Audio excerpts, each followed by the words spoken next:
episode kali ini. Lain apa kami buka untuk kalian yang mau bergabung dengan kami sini di 0824 123 08257. Sudah bersama-sama dengan saya di sini Dirlantas Kombes Pol Stephen Napium SIK SHMO. Selamat pagi. Selamat pagi Bu Joli, selamat pagi pemirsa kawan yang saya kasihi. Oke. Nah, kita membahas topik menarik itu menjadi pelopor keselamatan berlalu lintas, dan memang masalah lalu lintas seperti tadi kita juga memberikan berita ya tentang program dari pemerintah untuk tidak parkir di jalan Samratulangi dan juga sudah dan juga tadi ada rayonisasi ya sopir angkot gitu di Bitung. Kemudian permasalahan sekarang ini masih juga menjadi berkampanye atau mensosialisasikan tentang bahaya mengendarai sepeda motor ataupun kendaraan kepada anak-anak di bawah umur ya, yang memang sekarang ini lagi menjadi buah bibir dari banyak orang, terutama orang tua. Gitu ya.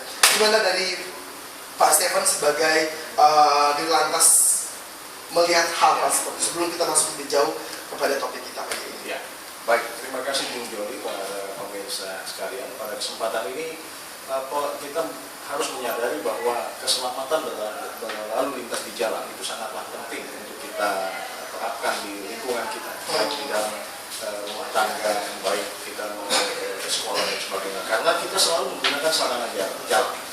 Bahkan kita menggunakan sarana jalan mulai kita lahir sampai kita pada saatnya berpulang. Begitu pentingnya sarana jalan ini sebagai sesuatu yang kita perhatikan dan kita kaitkan dengan keselamatan berlalu lintas.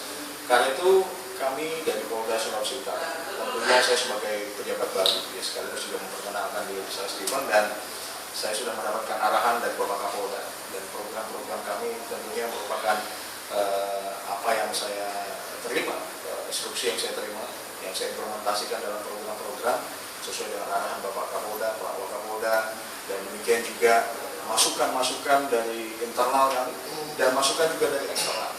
Karena saat ini saya juga sudah mengajak bersama-sama instansi terkait, Kepala Dinas Perhubungan, Kepala Dinas Dispenda, kemudian juga dari Jasa Harja, untuk sama-sama kita ke Jalan Roda kemarin, kita menampung aspirasi masyarakat.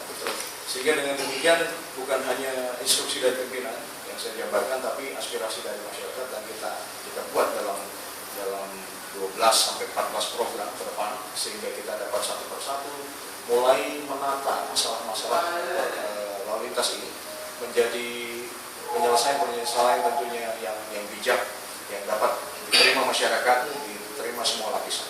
Dan itu dalam program pelopor keselamatan lalu lintas ini saya tempatkan bahwa pembentukan forum komunikasi lalu lintas angkutan jalan ini di tingkat provinsi maupun di tingkat kabupaten ini menjadi hal yang pertama. Apresiasi saya untuk pemerintah kota, Bapak Wali Kota dan Pak Wali sebagai ketua forum yang telah memulai pertama kali ada.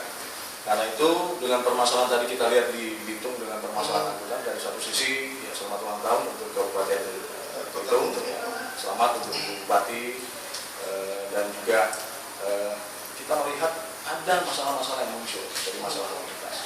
Karena itu saya juga akan mencoba untuk mengunjungi nanti para bupati untuk menyampaikan, mempresentkan kepada mereka betapa pentingnya untuk membentuk forum komunikasi lalu lintas angkutan jalan. Karena kita sudah lihat bagaimana kami pihak polisi lalu lintas atau Polda Sulut, dan kami juga sudah berkoordinasi dengan dinas perhubungan dan dinas yang lain bahwa kami tidak bisa menangani sendiri. Harus ada forum komunikasi. Bagaimana sama? Iya. Bagaimana mungkin kita bisa menampung aspirasi masyarakat dan membuat suatu program-program yang dapat menyelesaikan permasalahan lalu lintas ini kalau kita tidak ada sarana untuk menampungnya. Iya, oke, Pak. Mengenai sekarang ini kan kebanyakan itu kita lihat ya, kita baca di media cetak ataupun lihat di status BB, begitu banyak orang yang kayaknya laka lantas atau kecelakaan lalu lintas, dan kebanyakan ini anak-anak muda ini seperti ini. Nah, gimana sosialisasi dari Polda untuk bisa khususnya kepada anak muda, dan memang karena ya kebanyakan dari anak muda khususnya yang masih usia akan balik seperti itu ya, kayak kalau bawa motor itu kayaknya dia punya jalan gitu Pak, gimana Pak? Ya, kita punya 5 program yang menyangkut sistem sinergi operasional interdepartemen. Dan apa yang Bung sampaikan tadi ini merupakan program pembinaan pemberdayaan potensi masyarakat. Bagaimana kami juga melakukan pembinaan mulai di sekolah-sekolah, komunitas masyarakat, dalam hal ini komunitas otomotif. Beberapa pihak kemarin sudah menghubungi kami, klub motor yang ada sudah menghubungi kami.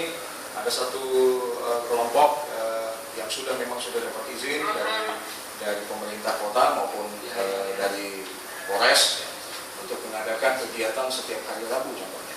Dan mereka mengundang saya untuk datang ke tempat itu di Penggal Boulevard ya, untuk saya memberikan pengarahan tentang bagaimana protokol keselamatan lalu lintas. Nah, minggu ini saya masih cukup padat kegiatan, saya janji Rabu depan. Contohnya seperti itu, kita menyentuh langsung. Demikian juga kepada pihak sekolah, kami menjadi pembina upacara di sekolah-sekolah. Kemarin juga kami baru saja melaksanakan suatu momen yang luar biasa, bagaimana polisi cilik kawan-kawan. Mereka kecil-kecil sudah tahu aturan lalu lintas, kata para orang tua hati-hati. Kalau nanti anak-anak yang usia SD ini mereka kritis, ketika papa mamanya mungkin tidak berjalan di zebra cross, tidak pakai helm, tidak pakai safety belt, mereka akan tegur. Teguran anak kecil ini mungkin lebih efektif daripada seorang polisi yang berkumis gagah perkasa. Busuk gitu Pak. Oke, telepon tanggal dulu Pak. Halo, selamat pagi. Selamat pagi. Selamat pagi Pak Jali, apa kabar? Kabar baik. Oke, silakan Pak Jali. Selamat pagi Pak Dir. Selamat pagi Bapak. Iya, bisa saya bantu? anggota forum Pak ya. Iya. Anggota forum melintas di Kota Manado Pak. Yang saya lihat, saya nilai Manado ini Pak belum layak macet. Saya katakan begitu, indikatornya saya lihat di tiap traffic light belum ada antrian 1 kilo Pak. Ya. Jadi kontribusi kemacetan di kota kita ini Pak 20-30% disumbangkan oleh perilaku pengguna baik pejalan kaki dan pengendara ya, pengemudi. Itu kita plat kuning itu. Ditambah Pak, pemerintah yang tidak tegas menjalankan undang-undang Pak. Di Undang-Undang 22 tahun 2009 tentang lalu lintas dan kota jalan utama itu tidak bisa parkir Pak, tapi pemerintah membiarkan. Nah, bagaimana kita cari solusi Pak? Saya usulkan ya, ini ongkos yang ringan Pak. Coba terapkan. Merubah sifat susah Pak, tapi merubah sikap dengan aturan yang tegas Pak. Bisa. Kalau boleh, payung-payung di jalan ini Pak ada penyegaran. Karena kita lihat Pak, penegakan hukum yang tidak objektif. Terlalu banyak anak-anak, makanya masyarakat tidak ada efek jerah Pak. Coba penegakan hukum dulu. Ini merubah sikap bisa Pak. Oke. Penegakan hukum yang objektif itu dan berkelanjutan. Itu satu. Baru kedua Pak, pemerintah ada kutilnya, tapi mungkin lobby-lobby dari pihak kepolisian itu ada tarik menarik yang saya lihat. Saya lama di forum kita lihat tidak ada satu memang ketegasan yang jelas Pak. Jadi kalau boleh ini ongkosnya ringan Pak. Jalan-jalan utama tidak bisa parkir. Penegakan hukum yang objektif gitu dan berkelanjutan. Oke. Itu Pak. Terima kasih. Terima kasih Pak Jali ya. Dan sekali lagi teman-teman kami buka untuk kalian yang bergabung dengan kami di sini. Pak Jali nanti kita akan bahas ya bersama dengan Pak Dir nanti di segmen berikut. Dan sekali lagi ya teman-teman kami buka untuk kalian yang bergabung dengan kami di sini masih dengan tahun menarik menjadi pelopor keselamatan berlalu lintas. Jangan kemana-mana, kami akan kembali setelah yang satu ini tetap di Inspirasi Pagi.